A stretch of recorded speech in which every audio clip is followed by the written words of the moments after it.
I'm a little bit like you that's been sort of tying myself up in knots over this one. And, I mean, this is a really extreme example, but I've been kind of thinking about this subject for a while. And I've been coming at it from a slightly different angle. Yeah. Now, I'm in my 50s. And I have described myself as a feminist probably for 30 years. I'm not a prude. Sure. Like the last chap suggested, that people who have a problem with this have a hang-ups over sex. I don't have hang-ups over sex. Yeah. I believe in women's rights. I believe that prostitution should be legalised. I have no problem with porn to a limit if Sure. women aren't being damaged. Yes. But what I have a problem with this particular Bonnie Blue thing, and I haven't seen the documentary, but I have read a fair bit about it because you can't miss it. It's everywhere. You really can't miss it. It is the fact that alongside the story of what she has chosen to do, which is her right. Yes, she absolutely. wants to have sex with a thousand men. That's entirely up to her. But the problem I have with it is, alongside that story, you see female empowerment. And it's being presented as an example of female empowerment, that she can do this. Yes. And that is what I have a problem with. It speaks to something deeper societally, doesn't it? And it speaks to I don't know whether it's a form of misogyny, but it appeals to something ugly in people, elements of this story. And what you've reminded me of is that those ugly things were in retreat in our society. Yes, they absolutely were. Yeah. And I see it coming back. And I really feel for young women, it must be so confusing to see this kind of messaging. Yeah, so you almost framed her as a victim. And you also mentioned that it would be misogyny would be partly responsible for the driving of this behaviour.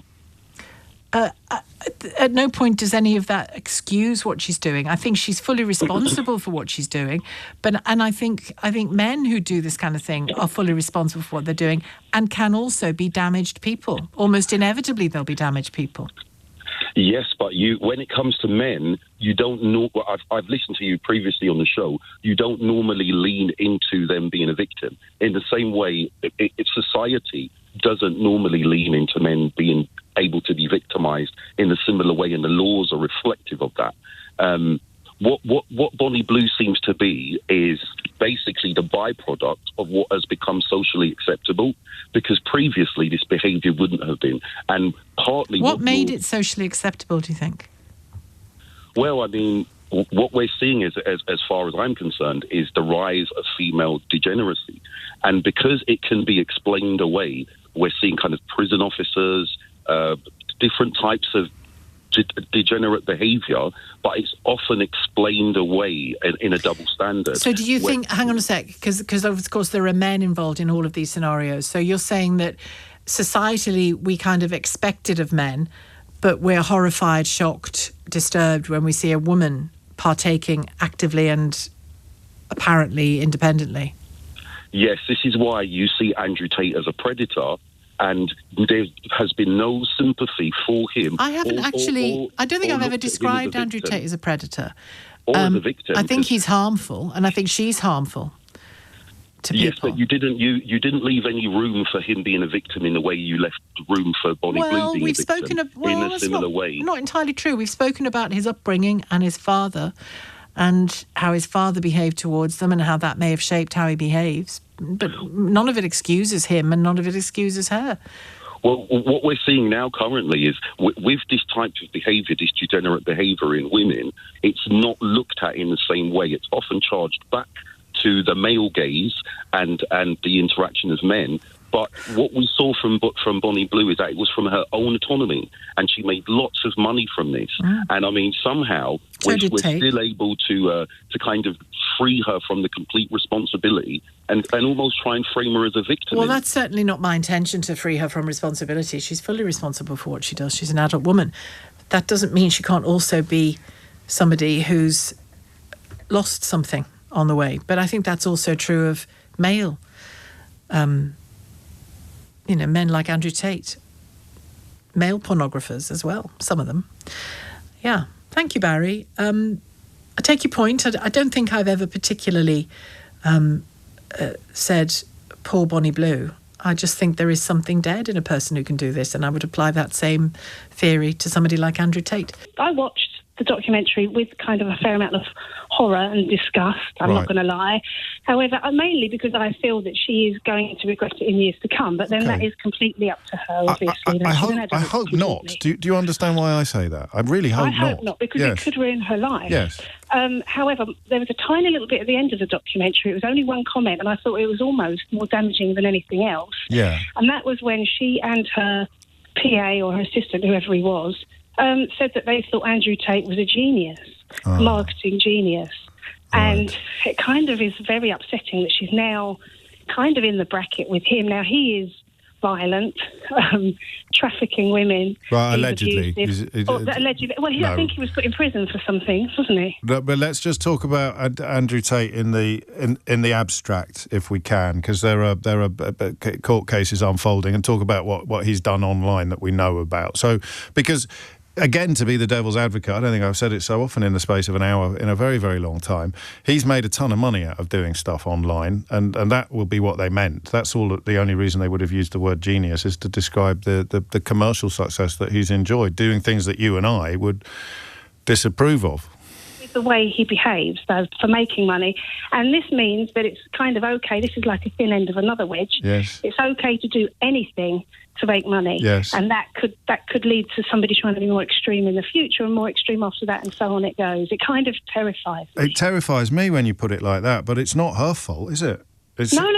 No, but she's part of it, isn't she? Because she's doing it.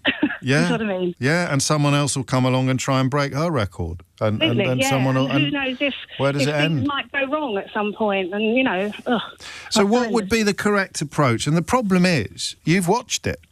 Oh yeah, I watched it. So for us, you can't watch it and say I shouldn't have been able to watch it, can you? No, I'm not saying I shouldn't have been able to watch it. It shouldn't exist. I was interested because I things like this are happening, and I like to know these things like this are happening. Sure, yes, I understand. Because of information. Yes. And like somebody said, it's like, just a curiosity, really. I'd heard her name, I heard what she was up to, and I just thought So it becomes a snowball, doesn't it, in a way? Yeah, the more we talk about it, the more we And that's what's happening, I guess. But I just worry what's next as well, I suppose, and how it's okay to do anything to make money. That's my main point. Yeah, really. But we could have had that conversation 1,000 years ago. Isn't there a scene in I, Claudius where the Empress is having a kind of challenge with a courtesan, with a prostitute? And some of the stories about big figures of the past are just as hair-raising for the rest of us as some of these stories are. But yeah, there's something about the relationship between young people and the internet, and this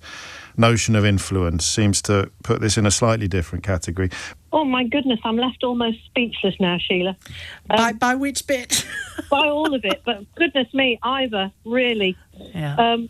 Now, what I wanted to say is that your question was, should the government do something about it?